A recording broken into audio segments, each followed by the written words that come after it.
Okay? Okay, sige. Sige. Ano mo na, congrats mo na, 50 greatest. Okay, thank you. Thank Ano you sa mo?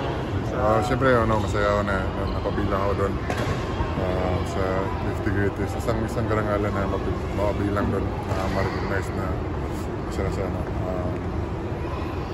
greatest sa PBA. So, isang karangalan yun. So. At in-expect mo ba na, siyempre, dahil hindi ko nga in-expect na I mean, sa ngayon, maaga pa naglalaro pa ako eh. So, pero, yun nga, thankful ako sa mga pumili sa akin.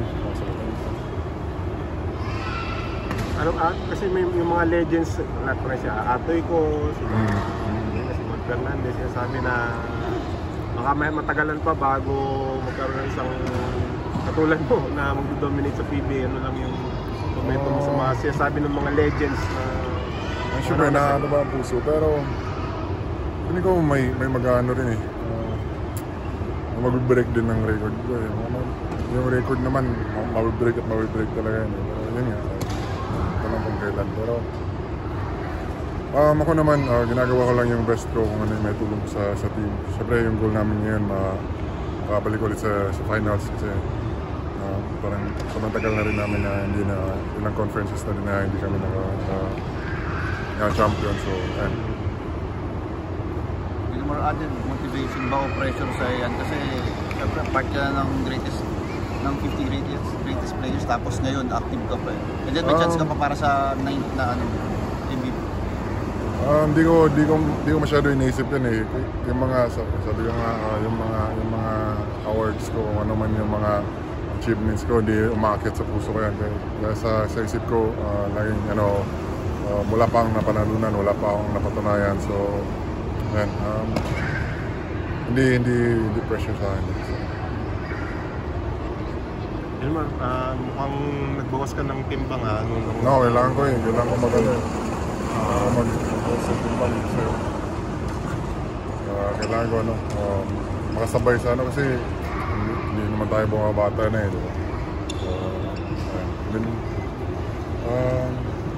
Tagal kasi kami nagpahinga eh, so hirap pag mag-gain ka ng weight tapos pagbalik mo rin yan sa tulog. Ilan lang mo ngayon? Timbang mo ngayon? Nasa 70, something to 70.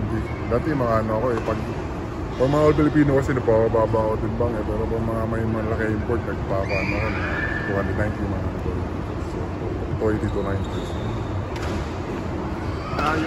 Yung na-out nga kayo agad last conference, parang lang pakiramdam mo dun at tingin mo dito sa Philippine Cup mas magiging maayos siyempre nakakalungkot yung last conference namin hindi kami kakabot same as playoffs, di kami yata nakapasok. So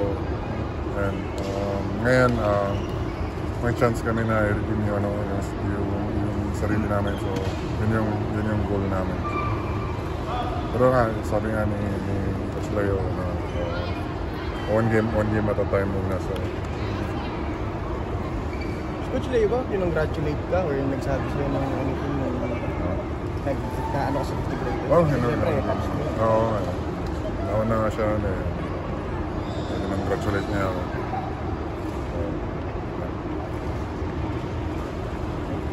Okay. Congratulations. Salamat ha. Bye, congratulations.